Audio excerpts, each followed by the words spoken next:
Hello everybody, this has been the Blu-ray video that I think many of you have been waiting for, my Amazon Prime Haul Day update. And what you're seeing right now is what I have gotten. Yep, I'll explain a little bit, but the first thing I would address is what you're seeing right here. If you might have seen in the video that was just posted earlier today, my personal Oscar lineup of 2013, this is an official big shelf here. This is not new. This actually came from the original side of the house where I lived at. And now it's moved over here to my side. And because this actually used to be the shelf that had all my Thomas and Friends and VeggieTales DVDs and VHSs, which are no longer with me. I just did a community post and said that I had given them away because not also some of the DVDs were probably now scratched up, but also obviously now you can watch all those Thomas and VeggieTales episodes through YouTube a lot, especially the Thomas ones.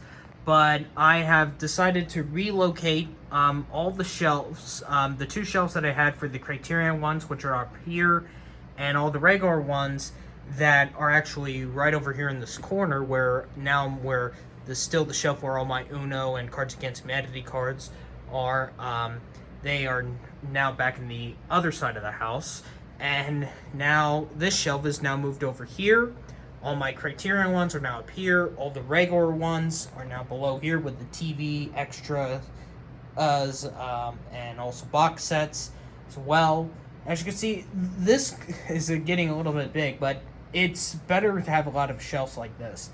So I just want to show this off here officially, that this is now the official new Blu-ray shelf. The regulars at the bottom, Criterion ones at the top. But right here, at the moment, we're in this second shelf, is where I'm going to try to film usually the new releases. So let me now address why, if you have seen the last 2 years of how big they were, why is it only 5 Blu-rays this year? Well, won't give it much reveal, but let's just say I had a small budget.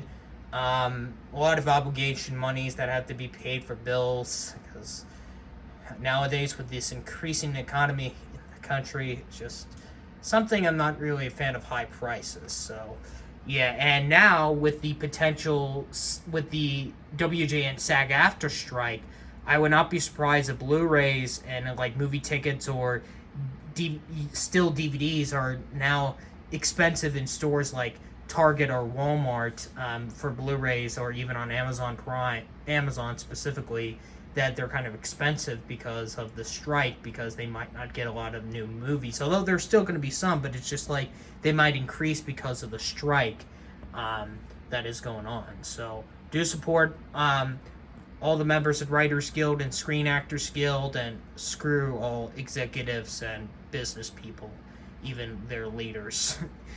I mean, seriously, Iger, why? But now, let's get into this. Now, I am kind of a bit happy of what I've gotten, although I wish I would have gotten more, but some of them were like around double digits, like around $10, and my budget I had at least was $50, so I was able to get 2 Blu-rays I couldn't find at Target or Walmart, which of course I was no longer going, and 3 older ones that were never in my stores, but I finally got them, especially 2 specifically.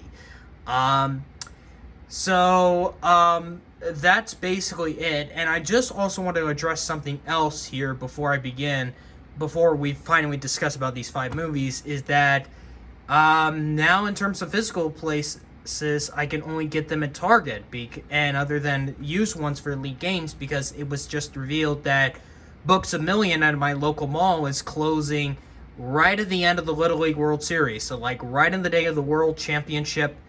That store is going to be closed forever in my 95, soon to be 95% abandoned, like closed county mall. So, basically, if I want to get Blu-rays again physically, either for used ones, it would have to be at that little store that also sells used games, Target, and what probably would now be Amazon Prime. I think, courtesy of a family account, I might be able to purchase more Blu-rays that you cannot find in stores now from previous years in, hopefully, but to come through the, for me to purchase, although it's going to be a little bit difficult how expensive some of them are.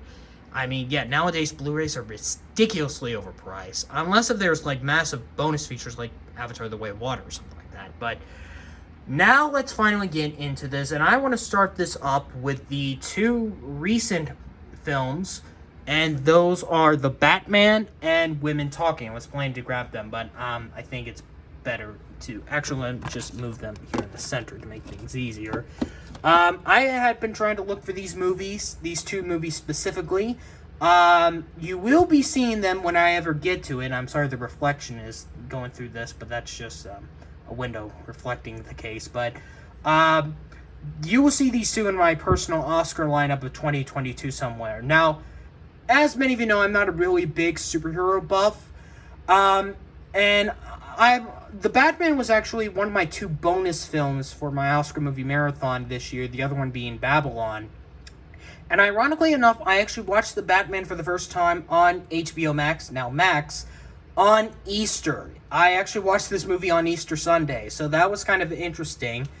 And I really did love this movie. I was kind of surprised how much I really was surprised they actually not just made it like a superhero movie, but actually like a narrative featured film with the superhero genre into it, and it just works so well. Now, this is actually my third Batman movie I ever watched, theatrical wise. The others being the Lego Batman movie and Batman Mask of the Phantasm. So yeah, I've still to this day has not seen the Dark Knight trilogy or Tim Burton's Batman or Batman Returns. Probably not the Joel Schumacher films. That's a different story. So, or the DC Extended Universe. But this is the first ever live action Batman film I've seen. I was blown away by it with its really crafted story of a different approach to the realms of Gotham City. Robert Pattinson, yeah, his Twilight days have been gone ever since this movie was released. Paul Dano, oh my gosh, he was so good. Like, 2022 was a great year for Dano with this film and then The Fablements. Like, he just shined, and it's a shame the Academy overlooked him for this particular year. And oh my gosh, he's both great in both films, one way, shape, or form. But if I would have to choose which was my favorite out of the two, in The Fablements and The Batman, it has to be The Batman, because the Penguin no, not the Penguin, that's Colin Farrell. The Riddler in a completely different form horrifies me. So, credits Matt Reeves, and I'm very curious how the sequel's going to go. And then for Women Talking, this is, of course, the only female-directed movie that was in the Best Picture lineup. It is directed by Sarah Polley, who obviously was a young actress who actually was the child star in The Adventures of Baron Munchausen, that was in the Criterion Collection that I got earlier this year. She was the child star of the film. So that's where I kind of is. She also did films like Away From Her and her documentary Stories We Tell. That was her first movie. This is her first movie, I believe, since her documentary she made in 2013. And this is basically what many people call 12 Angry Women of the Women of the Mennonite Church. All having a massive discussion whether to stay in the church, leave the church, or fight the men of the Mennonite Church that have been sexually abusing them for many, many years. And it's up to like a jury of different age demographics of women, which some of them are played by Rooney Mara, Claire Foy, Jessie Buckley, and Judith Ivey, with only Ben Whishaw, the only male character present there, because he's just the boys' school teacher. Kind of basically kind of like the main, like almost like the head juror, but not really. It's like, if you have seen 12 Angry Women, you basically know what it is.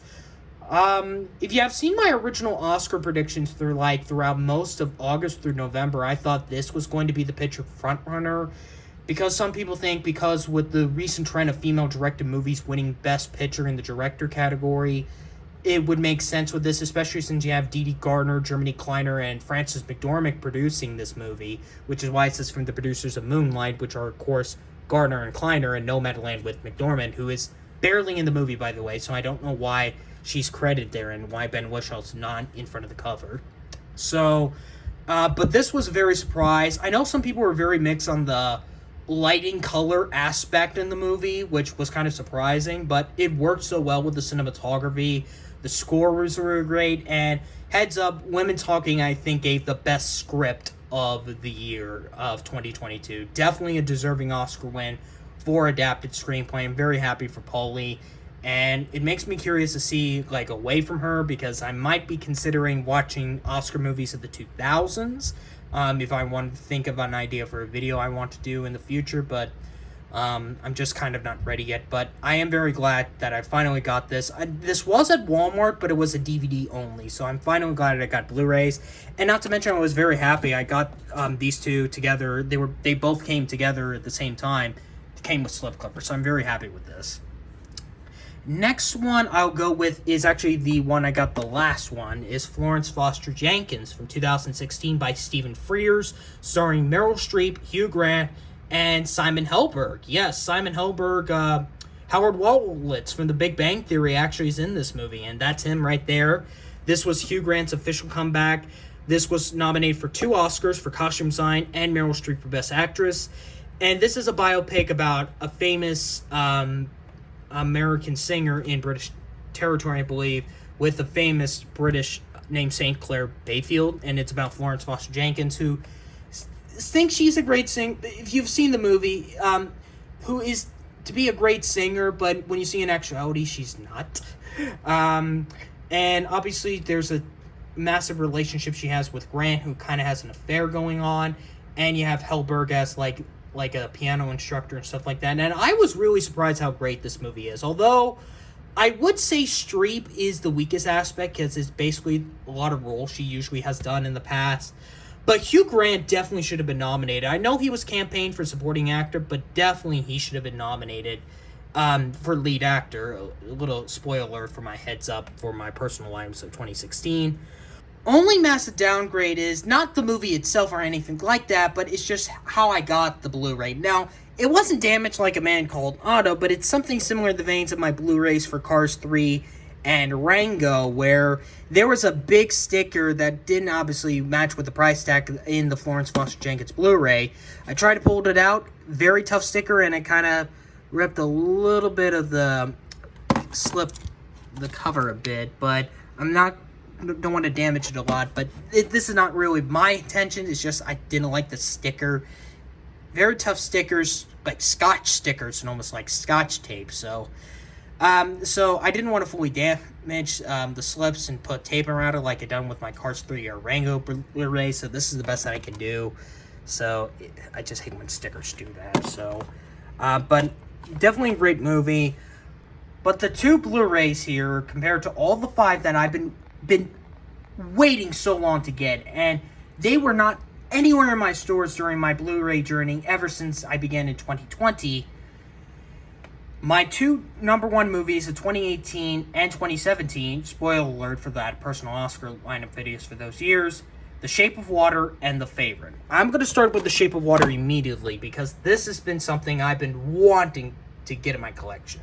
I do have, of course, Del Toro's films Kronos, The Devil's Backbone, and Pan's Labyrinth in the Criterion Collection. I really wish his Pinocchio adaptation gets a Blu-ray really soon, but I'm finally glad I got this, because not also it is a deserving Best Picture winner, but I do agree with what the friend says, Guillermo del Toro's magical masterpiece. Yes, this movie is a masterpiece of 2017. One of the 3 masterpieces that I've seen from that year. The others being Baby Driver and Okja. And definitely a deserving Best Picture winner. One of my favorite of the last decade. Definitely my favorite Del Toro movie I have seen. I have not seen all the films. I know I have not seen, I think, Crimson Peak. And I think there was something in between that he had. Pan's Labyrinth, and I don't know what else he had, but this is definitely something I've been wanting to see, and I'm very glad I finally have gotten it ever since when I first saw it back in 2018, and it's just like, it blew my mind of how this story of this mute woman and like a magical romantic relationship with a sea monster, but not in a way you think. It's just like, as many people have made a joke about this. But, oh my gosh, it is definitely a deserving Best Picture winner. Del Toro definitely deserved Best Director. Hawkins definitely deserved that Best Actress nomination. Michael Stuhlbarg should have been nominated for Supporting Actor. I preferred him over Richard Jenkins. Octavia Spencer was good. I love everything about it. Definitely a masterpiece and a deserving Best Picture winner. As for The Favorite, although not a masterpiece, but definitely my number one of 2018, another movie I've been wanting to get. As you can see, 10 nominations. It's surprising it has not like the win for Best Actress, but this is definitely something I've been waiting to get. Finally, I've gotten this movie, and I'm glad this came with a slipcover, although I don't think I don't know if that's a tear or not, but who cares? But oh my gosh, this interesting way of this somewhat rumored lesbian-themed movie of Abigail May, Queen Anne, and Sarah Churchill. So, oh my gosh, all three of the ladies were definitely great in this. Emma Stone, one of the few American actors that can definitely solid a British accent. Olivia Colman, fantastic Queen Anne. I don't want to go too much because they might be my winners in some of those categories in the 2018 line, but we'll get to that. Lanthimos, definitely something, and yeah, it should have won Best Picture. Although I don't mind Green Book, but Green Book was like second place for me. But Favorite, definitely something I'm very glad I've gotten into. And that's kind of basically it. It's just a bit disappointment I didn't get as much as I wanted to, like the past 2 years. But it's just that the reality of purchasing, like not purchasing stuff, but bills and stuff like that, it's just kind of like takes away, especially with taxes, takes away the opportunities of purchasing like Blu-rays. Like I haven't even gotten to the 50s yet for the Criterion movies, because I've just been low on budget, because of all these bills. But that's basically it. Nothing really much to say. I already explained everything, other than just having to do 2 major edits because of 2 unexpected walk-ins. So, with that being said, thank you guys for watching. I know this was a bit of a downgrade compared to the last 2 years, as I just said, but hey, at least you got 2 videos in one day.